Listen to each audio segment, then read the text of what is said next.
Hey, good morning. This is Greg Chambers, Chambers Pivot Industries. And this morning, I was going to do a part of getting new clients. So getting new clients is a day and a half long seminar that I do. And this is actually one portion of it. Inside of this day and a half, getting new clients, new business development for people who are in the business of selling their smarts. This is, I'm calling this demystifying the initial conversation, because sometimes that transition into the first conversation into talking about business is often the most difficult for us. So we just want to make it a little less intimidating by giving ourselves a framework to work within. So the goals of this, the next 40 minutes, normally this takes, I don't do 100% of this, but usually this section would take about an hour and a half with exercises in the seminar. We're going to roll through this in about 45 minutes because I'm not taking any questions. The goals of this are to identify the right prospects. So after you listen to this, you should be able to understand better what I mean by identifying the right prospects, recognizing true economic buyers, gaining permission on by using equal parts IQ and EQ, how to trade in ideas, and how to customize your process, which is really the work that I do. Is I help people customize the process for themselves. So let's get into it. The way I have this structured is this is just an intimate conversation between me and you, and I'm going to give you 3 big ideas. I'm going to use these. I'm pointing this direction because it's over here, but it's actually right there. I'm going to give you 3 big ideas, some big frames to work within, and then we'll leave with 4 tactics, actionable tactics that we can put together right now. Usually I suggest you pick one of those and run with it, but we'll run through the 3 and then the 4, and then we'll be all done. So the first big idea is you don't have to pitch everyone. One of the challenges in business is we do like to say, gosh, business can come from anywhere.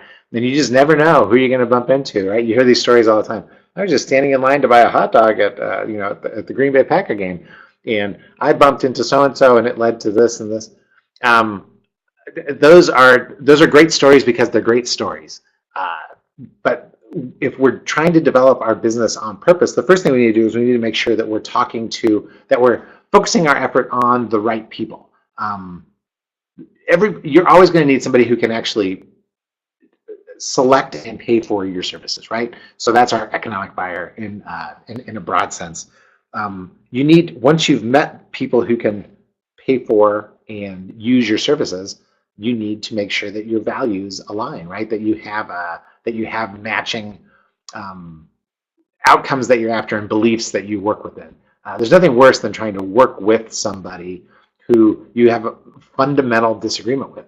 So I always say, there's a value match that we're trying to establish right away, and then and only then does it matter what the problem or opportunity is, and then you being able to apply your services to that. So with that in mind, the reason this is important is because the more time you spend talking to people who are not economic buyers and do not match your values, the less time you have for actual business development, right? There's just, if you had to choose, right, you could work through and talk with a bunch of influencers and other people who are really important, or you could go to, you could meet with one economic buyer a week and your business would change dramatically. So let's get in front of it. So the question people ask is, well, Greg, how do you do it? And to that, I'm going to refer to this this grid I have on the side.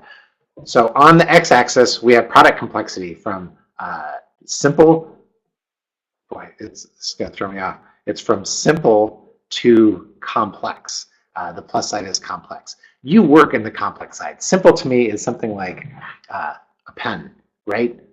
You don't need a lot of advice to buy a pen. However, if it's the first time that you've ever invested in something like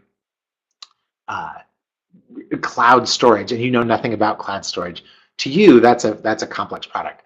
And that's probably the key to the x-axis is it doesn't lie within you. To what you do may sound maybe very simple to you, and it may be it's it like the back of your hand. If your customer does not, then it's a complex product. Budget control is everything from on the bottom. Budget control is I have a set budget. So when I used to run a little division of a company, I had a $5,000 budget. So nobody had to. I didn't get questioned on this $5,000 that I would spend towards staff development, for instance. So I got to choose to put that in control. So I have a very set budget on the bottom. Up at the very top, though, is budget prioritization, right? So when I ran my own company, I got to decide where all that money went. And if I had set aside $5,000 for staff development, but then I had a new opportunity that came along in who knows what it was, to buy advertising, I could reallocate that money. So at the very top of budget control is I have complete budget control. I can prioritize. On the very bottom, it's set for me. So the world you work in, and if you don't, the rest of this is going to be pretty boring, but the world you work in is really complex products. So out there on the tip of product complexity, because everything you do is customized and it really depends, right? Well, Greg, how do you solve this? Well, it depends. If that's your answer, then it's complex. And the people that you want to deal with are the people who can prioritize hiring you and prioritize your budget. So what they all have in common is that in that world, right, each of these boxes has its own way of dealing with it. Like down here, it's if you have a simple product and low budget control, then what you're looking for is just make it easy for them, right? On the opposite, if you have low budget control but it's a complex product, then it's train me how to use it. What our target market is looking for from you is enlighten me, show me, teach me, let me know something that I haven't known before about how it is that your product works and why it's important to me, right? Because that's my job. At that level, my job is to oversee the direction of my division, to oversee the direction of my entire company. And so I need to have these big ideas. I don't need to know how you do it, but I do need to know what it is that you do and why it is that it would be important to me. So that's the first thing, is you don't have to pitch everyone. A story that may help bring this together. So I used to sell computer training. In computer training, one of the things we sold was Excel classes. So you had Excel level 1, 2, and 3. It's a pretty simple product. All I needed to do is I just needed to make sure that it fit into people's budget. So our number one selling product was called the Club. And so you could train somebody on all of the Microsoft Office products. I think at the time it was like $997. But we had found that most people had staff development budgets of $1,000. So for each class sold for $225, but you could buy access to all the classes for $1,000, and it was an easy staff development expense. They could just take it on. So that to me is a simple product, and then that's how we just needed to make it easy for them to purchase. On the other end over here, I was helping somebody with tax credits. So complex instruments. The first question is like, who buys tax credits if you don't know what a tax credit is? Well, so guess what? There's a lot of companies that, especially if they're working on, if anybody gets compensated in the company on EBITDA, they would be interested in this tax credit world. So that's the first thing, right? We're talking about like finding an economic buyer and then moving up to shared values, right? One of the shared values is that they need to be compensated in a way that they actually care about earnings per share. And then these tax credits become much more attractive. So I don't know if that makes sense, but that's the world we're working in. So you don't have to pitch everybody. What you need to do is you need to make sure that you're working in a world where people are going to be interested in enlightenment on that. So that's the first big idea I have for you. I'm going to discard my used cheat sheet cards to the side. My second one is one approach does not fit all. So look, I've got another great graphic for you. So your approach to everybody does not need to be, like, you don't need to get this is how I approach clients.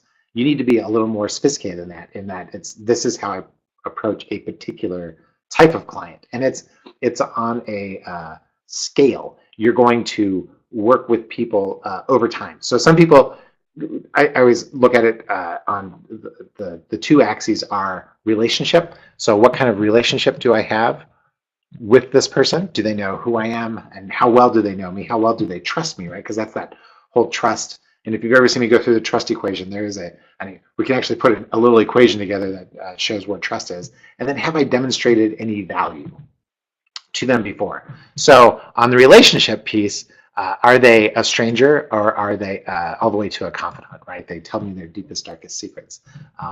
Demonstrated value, is it a new prospect or a long-term client? For each one of those, 1, 2, 3, and 4, each one of those quadrants, your approach needs to be slightly different. And this is why. Most people are like, oh, I want everybody to be like my long-term clients that trust me implicitly with everything. They have their own set of challenges that we'll talk about when we go through. Actually, I do a whole thing on tactics on here to wind this up. But sometimes way up here, right, they've put you in this little box. They know exactly what you do, and they know how you do it. So you're kind of stuck up here. But then way down here, they have no idea who you are or what you do. So how are you going to treat these two people differently when you are trying to bring them new ideas? I have a story to tell you. So I was there's a large, when I first started, there's a large employer in town that I thought, you know what, I could really help them because I can see a few things that they're trying to do, and I've got a way to add value to this equation. So I was going to enlighten them on a way to work together. The problem is that the person who owns it, which is, I assume, right, it's a mid-sized company. So even up to like 120, 150 million, there's still really one person who prioritizes budget inside of that closely held company. So I wanted to get in front of him, but for the most part, he's a stranger, and it's a new prospect. He's never done any work, and I was brand new, so he knows nothing about me. So what is my objective there? I've either got to move him from stranger to more of a confidant, right? I've got to go from, I don't know who you are, to, oh, you're somebody who I can work with and trust. Or I've got to move up, and I've got to say, you don't know the work I do, but here I can give you some, I can demonstrate ways that I can benefit your business, right? So the value is not the value that I provide as much as it's the value that they perceive that I provide. How's that for screwy, going back and forth?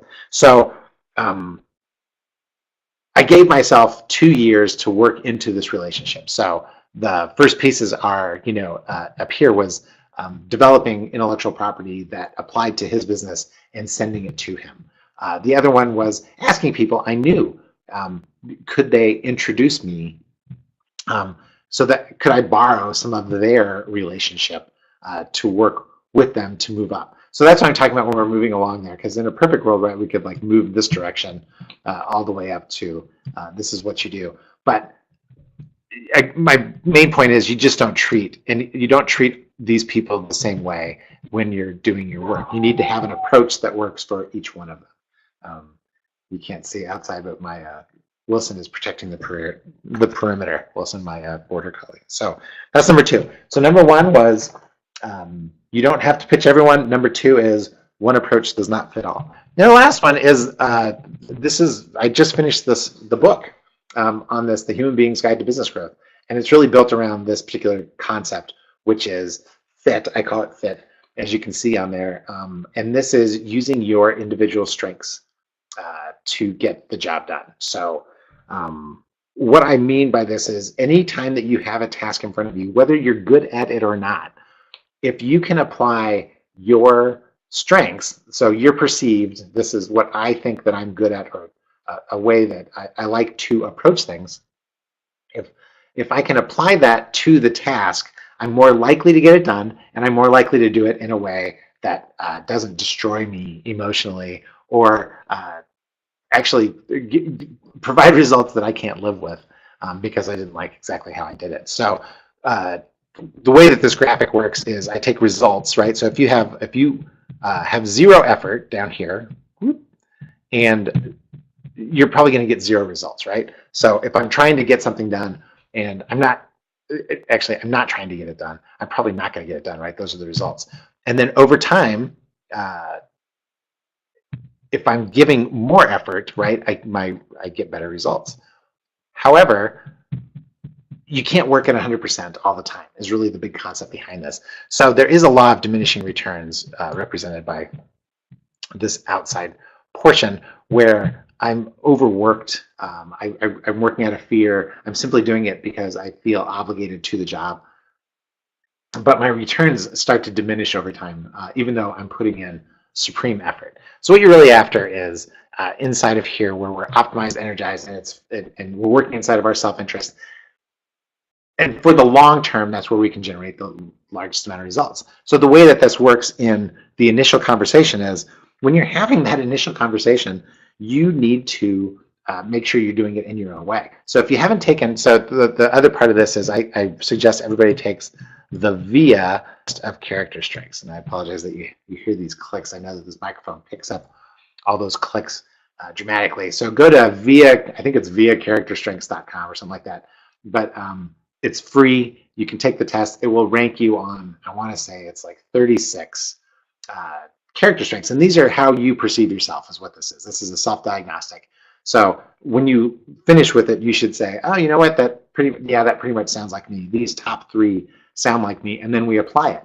So let me give you an example. So a lot, and this is, these 2 are unique to, as I do work with professional services, professionals, accounting, law, engineering, architecture, these show up over and over again. So love of learning. So the ability to assimilate and actually to the enjoyment of looking for information. So it's a self-described trait, right? So it would be like me saying to myself, you know, one thing that one of my character strengths is that I love learning and I love doing this. So how would I use that to approach new people is the question, right? That's my question, is I'd say, you know, how is it that we can use that strength so that it's easier for you to do it? Because right now, how many times are you doing it in a year? So this guy I have in mind, he's a junior accountant.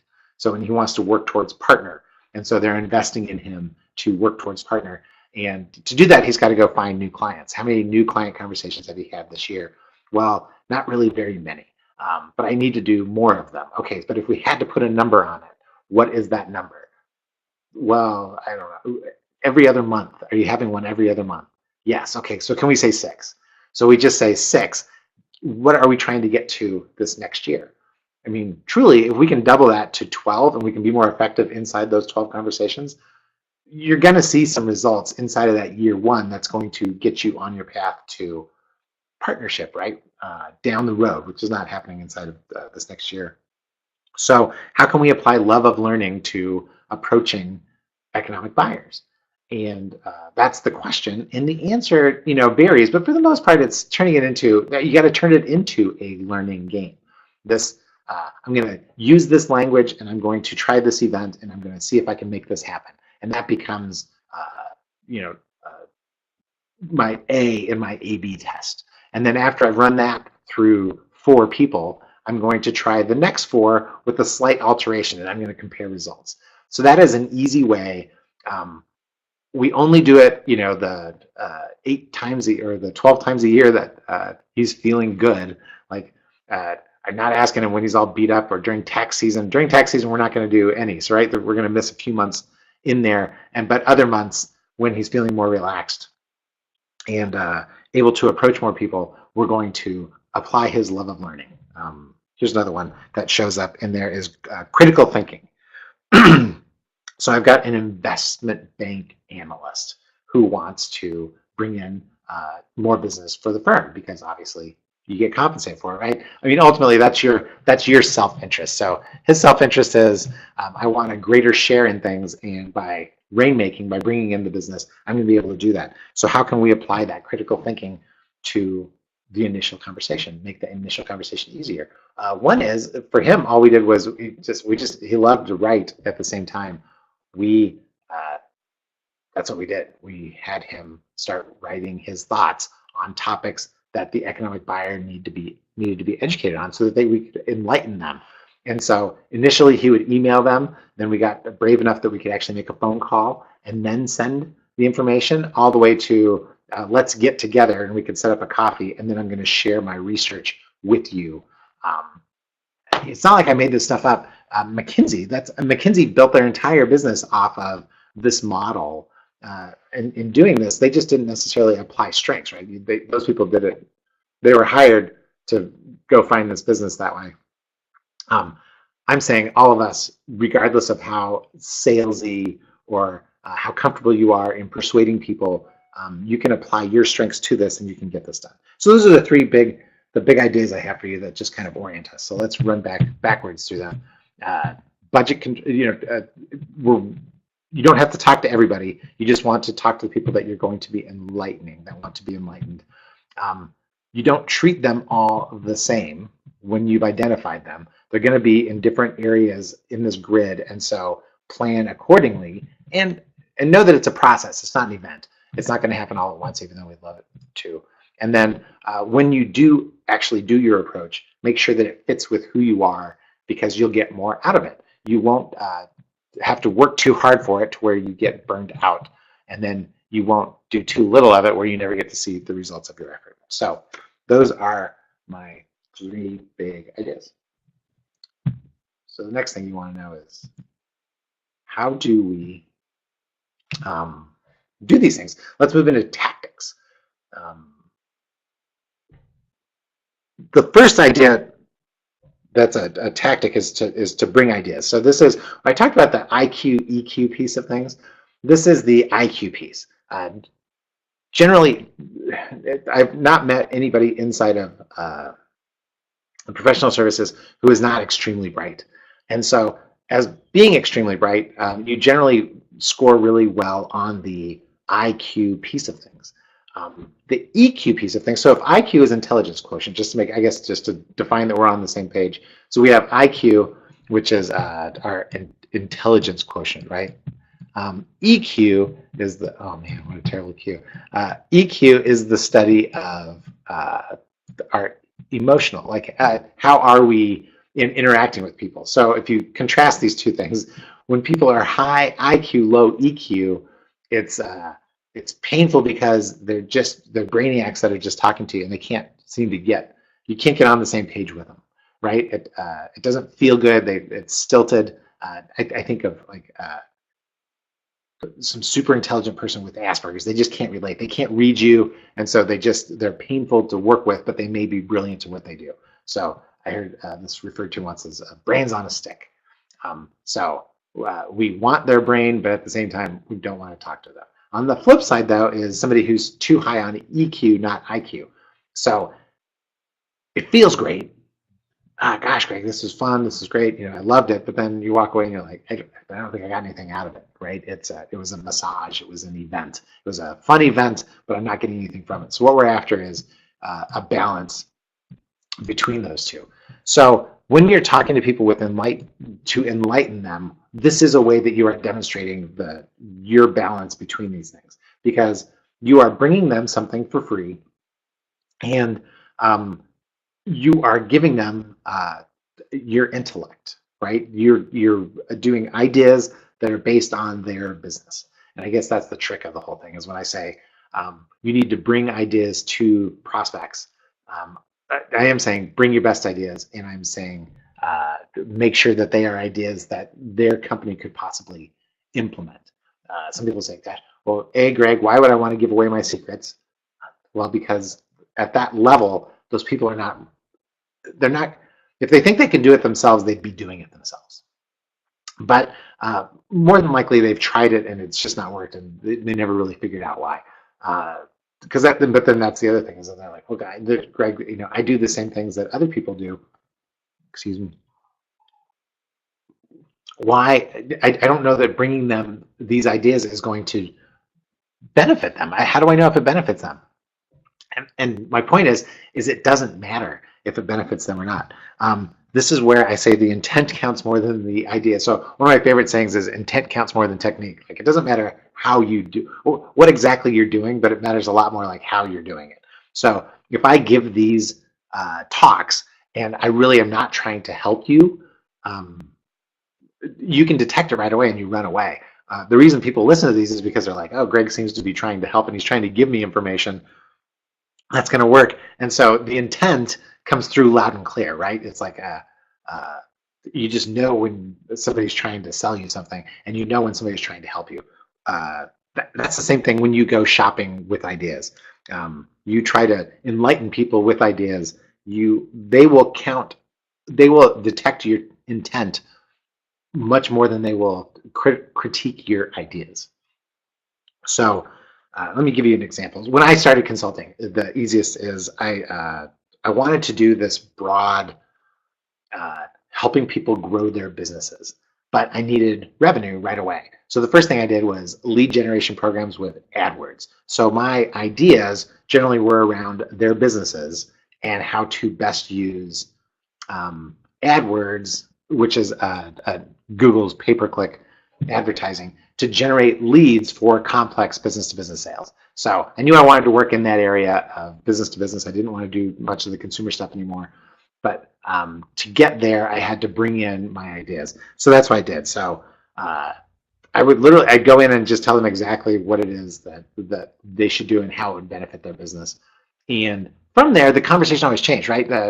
This is where I learned that intent really does work, because they would be like, oh, that's interesting. We've tried that, we do this, or we're doing it, that and that. What would you do about? And then here comes the problem that they're actually concerned about. So guess what I did? I went in to enlighten them, upper corner, and I ended up walking out with an idea of what it is that they really wanted.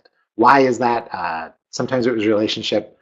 Very rarely at the beginning was it demonstrated value, but it was, Greg, we're talking about this. I like the ideas. Let me tell you about a thing that I'm working on, and how is it that you would help me there? And then it generates business. So that's idea number one. You trade in ideas, so bring ideas. Get good at looking at businesses and thinking, what is it that I can offer them that would be a good idea? And whether it's immediately valuable to them or not doesn't matter. All that matters is that you're bringing them an idea. You're trying to help their business. You're giving them something. You're giving them a piece of yourself to work with. Okay, so that brings me to tactic number 2. So far we've kind of described like who it is that we should be talking to and where we should be spending our time. And then the first thing is bring them ideas. The second thing is you need to have a path to follow. It could be your path, but you need to spend some time thinking about where it is that you want to go. Conversations tend to wander, especially when we first get into them, right? They're intimidating. It's intimidating enough to get in front of somebody who we think could possibly, that if we provided enough value to, they could actually compensate us enough that we could achieve what we wanted to get done. That's intimidating enough. When we get into those conversations, though, and they veer off in these different directions, it's horrible. So before you get there, you have to have a path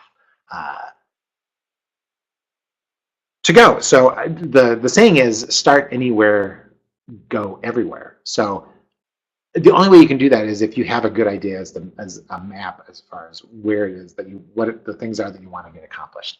So to do that, right, you just need to do a little homework. So we make lists. We make a lot of lists of, this is what I hope to accomplish. Like, this would be the perfect accomplishment. This would be okay, I could live with it. This would be horrible, I want to avoid it.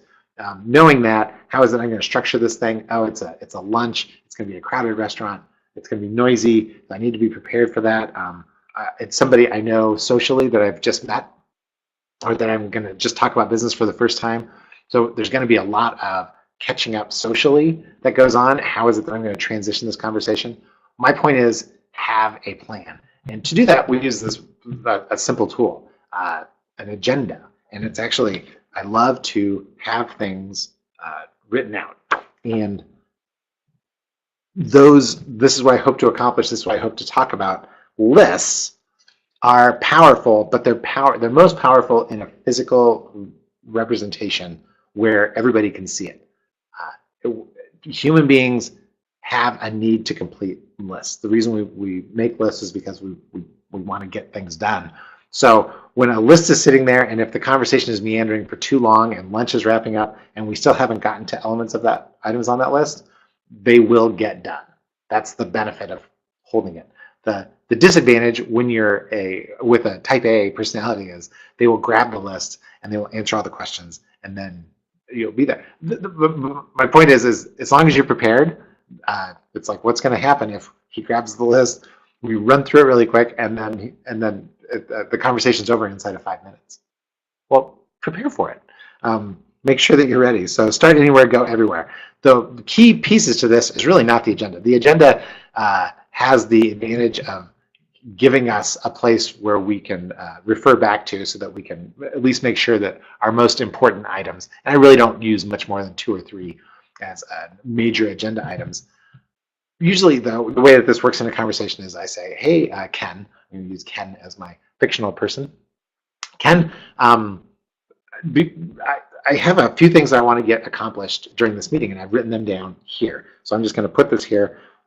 And they are, and I may even roll through them, and they are, 1, I'd like to hear about what you guys are working on. 2, I'd like to tell you about what we're working on. And 3, I'd like to see how we'll work together, right? They don't need to be earth-shattering or major, but it's just like in a perfect world, we can get these 3 things done over this coffee here at this busy Starbucks. I would consider this to be a successful day. But before we get started, right, so here's the first key. Before we get started, is there anything that you wanted to cover or talk about? And the nice thing about this is an agenda kind of builds up a little bit of tension, like, oh, we've got a list, we've got a to-do, I'm ready to do this. Before we get started, those words diffuses all tension. And if anything's going to come out, it's going to come out there, right? So if I coach their kid in soccer, and the guy wants to yell at me because the kid's not getting enough playing time, or the kid's getting too much playing time, and I've got to remind him it's a recreational league, and the goal is not to. I hate to say it, the goal is not to win, but in many ways, the goal is to just make sure everybody is doing something and not hiding, shirking on the sidelines. As we go through that, the before we get started lets that happen, and then we roll it up, and then the wrap up is the other powerful part, which is now that we're done, is there anything, like, did we leave anything behind? Is there something we need to get done, and what are the next steps? So to wrap things up and before we get started are verbal cues that lets us move around and keeps us oriented as we're trying to move through this initial conversation. So that might move a little bit beyond the how to get into the initial conversation to what happens once we've gotten there. But it's I've just found that this simple tool is it's changed enough conversations that we just get more done in less time, which is what I'm after anyways, is how can we actually do less of the work and still get all the reward. So that's number 2. We're rolling here. This is tactic number 3. Oh, tactic number 3 is you need to have a language for your transition. So as we talked about moving from one spot to the other and how is it we move into people, the vast majority of junior partner people that I work with that are trying to develop new business, they have their own social network that usually holds the keys to their business, and they have a hard time transitioning into actual conversation about business. So I don't want to be, Bob or Ken. Ken knows what I do. When he's ready, he will talk to me about it. Well, as every life insurance person I'm sure you've ever met will tell you, that's terrible. People, that's just not the way people work. And especially with the enlightenment concept, that we need to enlighten them as to what the future can be, and what your services really are. You need a way to transition that conversation. So we're going from non-business to business, and the best part about it is this conversation. It's a classic. What has happened will happen, right? History repeats itself. When you do this conversation once, you're going to have it 100 times. Because every time you meet with somebody new, you're going to want to eventually transition into a business conversation if they look like they're an economic buyer and if they sound like they have the control pieces that you need, and you want to find out if you have some of those shared values. So this is how we do it. You need to structure it in a way. This is the way that makes it feel good for them, and it makes it feel good for you. Make sure it's their choice.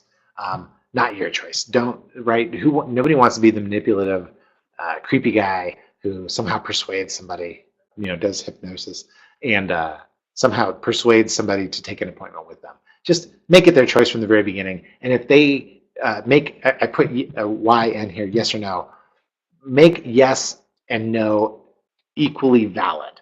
Like, there's no reason that they have to say yes, right? They're humans, and we're only here for a set amount of time. Walking on this rock hurling through space. Some of us will be here longer than others, but in the grand scheme of things, this doesn't really matter.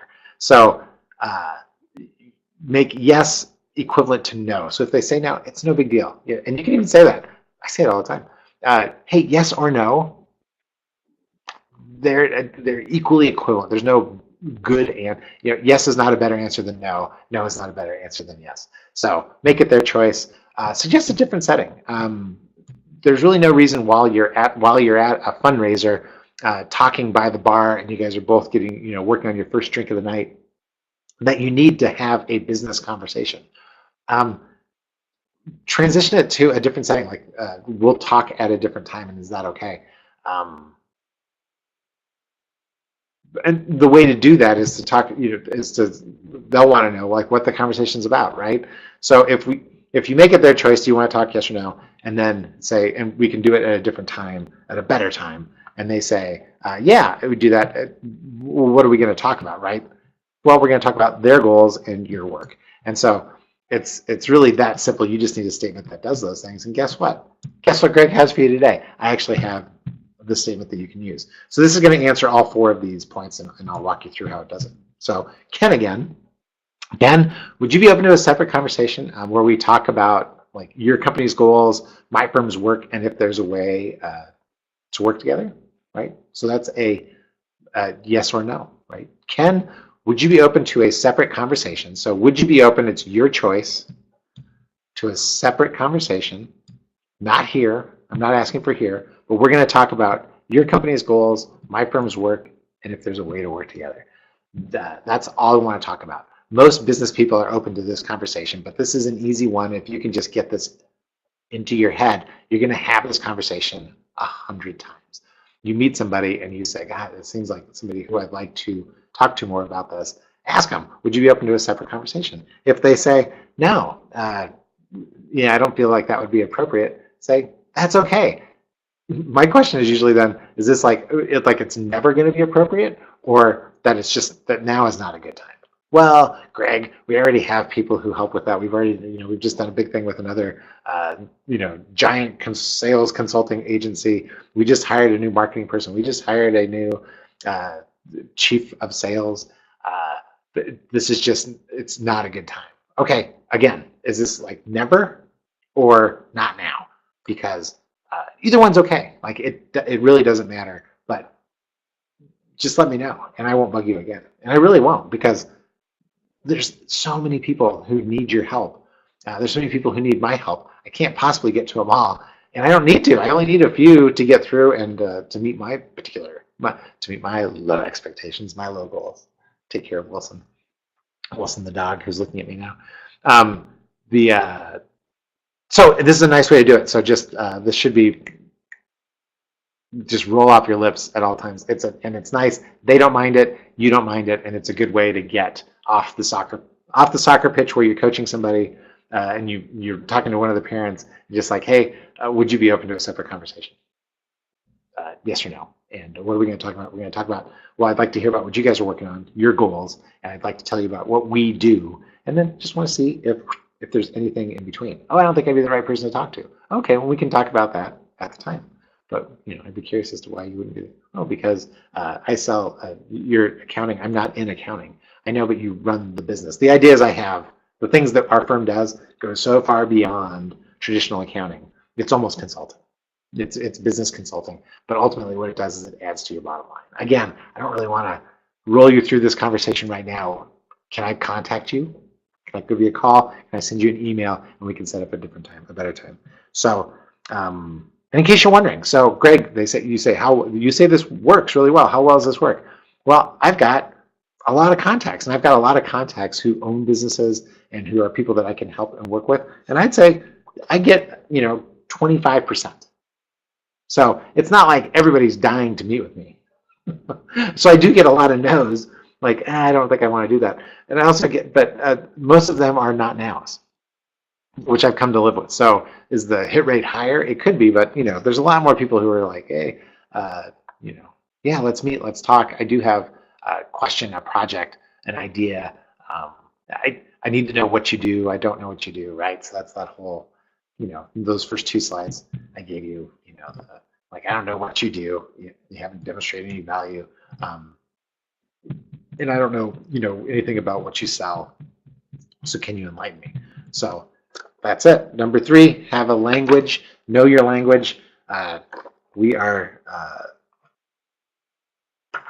rely on, sorry, making my notes here. We rely on language to communicate. So make sure your language is as tight as can be. All right. So let's jump into the last part. Is I just want to roll through this grid really quick. One more time. What happens, like, what do you say when you're a 1? What do you say when you're a 2? When the person's a 3? When the prospect's a 4? So we found somebody we want to talk to. And we need to, the first thing we want to do is orient ourselves on this. So I'm at dinner with, I get invited to be at a table. At that table, I'm sitting next to the spouse of the CEO of a company. And so I had no idea this happens, right? And so I'm talking to the spouse, and she's being really coy about like who she is, what she does. But I'm just trying to make friendly conversation. And then it comes time like, oh, my husband works there, and I'm like, oh, what is it you do there? And then he kind of demurs around. I'm like, what do you like, run the place? Yeah, I do. And I'm like, oh, that's funny. So this is the work that I do. Would you be open to a separate conversation? Yeah, maybe. Why don't you go ahead and send me a note? Well, it ended up being a no, but we still work with that. But now he's in my list, and I want to reapproach him again because I do think there is something that I can do for him. But he is really he's no longer a stranger over here, right? He's crept over to here where we at least have a teeny bit of name recognition, but that's about it. But on this demonstrated value client, he's definitely down here. So he is a 1. What is my objective with somebody who is in a 1? And this is it. I just need to improve on one of these axes, right? So I either need to find a way to get to know him better, which I'm going to say is less likely than for me to move my way up the grid on demonstrating value, showing how I can demonstrate value until I can get a chance to sit and talk with them, because ultimately what I need for him to tell me what it is that they're working on so that I can give him some ideas that work. So that's what I'll do, is I'll just keep sending him ideas because he is in number 1, and I will keep trying to enlighten him. And that's the reason for us maybe spending some time together. So that's an example there. What about number 2? So here, right, is somebody I know well. So let's say, I should have thought, sorry about this. So on this one, I just wrote it down. I'm like, this is what you should do. But an example for me would be somebody that I used to sell to. Now, let me try to think of something that's more personal. So a more personal story would be somebody I go to church with, right? So they're part of my general school church community, and I want to, so I know them well enough that we socialize on a regular basis, but we've never done business together. And they are in a position, I've just never brought it up, and we never talk about it. We just have a good time together talking about, I don't know, sports, talking about sports stuff. And I want to change that, because I do think that I'd be able to do some things that their firm might benefit from if I knew what their goals were, but I don't know what their goals are. So I'm kind of taking a guess. So how is it that I can do that? One of the ways to move up on this demonstrated value is, this is where usually I would involve your marketing. Usually you have a few marketing people, but I'm looking for case studies. I'm looking for evidence that we've done, testimonials, having just stories of, it doesn't even need to be similar businesses, just something where you've taken somebody from point A to point B. I say bring marketing in, because marketing is usually pretty good at these case studies.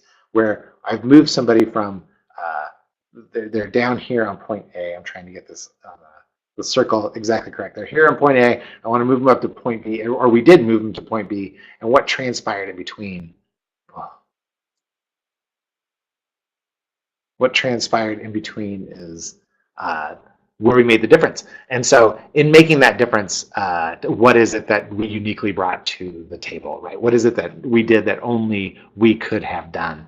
That's the secret of case studies, is it needs to include your magic sauce. It can't be just, oh, we decreased the cost of sales while increasing the number of opportunities, and and it won. What exactly do you do that's unique in there? Like, what was your insight? Like, how did you know that that was the right thing? That's what people are after. That's kind of that enlighten me. That's where that plays. So if I'm moving somebody here, I'm really am trying to move them up into this grid. Whereas the example that I gave you here, I decided that I was going to move him up this particular way. But you could move all ways, right? I could have moved him this way, or I could just kind of keep up and try to do both. Here's one that is most common with my junior associates that I get working with. The people know your firm, they don't know you. And especially at the economic buyer level that you're trying to get some more work from. So this isn't maybe the people that you work with every day, but it's the people who make the decisions on whether or not to hire you for future work, or that they're working on something like an acquisition or something else that would really be beneficial to your firm, but how is it that you get in there? So if we're trying to increase our ability to work along the relationship side of things, I still say using ideas is the easiest way to get there, and especially if you can give ideas that make them better. So one of the advantages, one of the things McKinsey was always really good at, I don't know if they still do this, but this is from an old book, the McKinsey way, like super secrets inside of McKinsey. And what they used to do is they used to produce these very powerful reports, and then they would give them to senior executives and say, just take the idea. You don't even need to attribute it to us. Take the idea, run with it, look like a genius, bring this up, win. And the executives would, and who would they think of every time that they were ready to, to do more or to work with another strategy consultant? They would bring McKinsey in.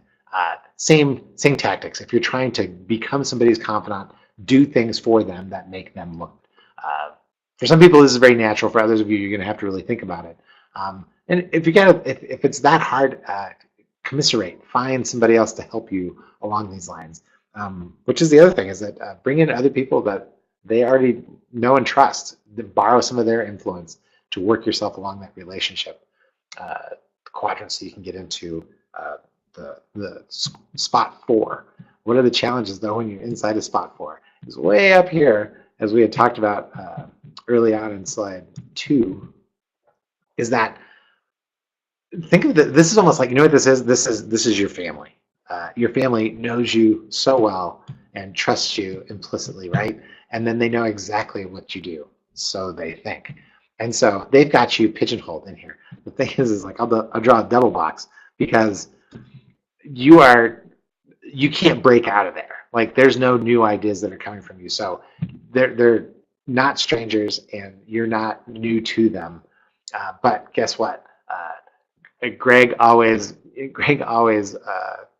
never cleaned up after himself. Guess what? At 50 years old, Greg is still kind of messy at home, according to my mother. So is that true? Well, no, it's not true anymore. But at the same time, it's true to them. So how do you break out of that? And again, you need to. It's the bringing of ideas.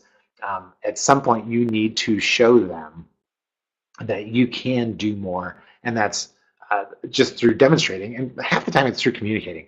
I find that when most people, most like partners and others and firms that are pigeonholed into doing one kind of work and they want to break out of the other kind of work, it's simply because they haven't really talked that much about it. So that's what we need to do, is we need to make sure that we are not trying to sell as much as we are trying to enlighten. So that's really the theme of the whole talk.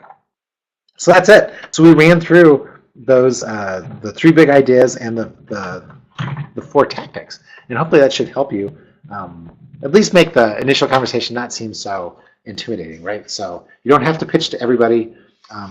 One approach doesn't fit all, so take some time and think about how it is that you want to approach people, and then use your strengths to get there.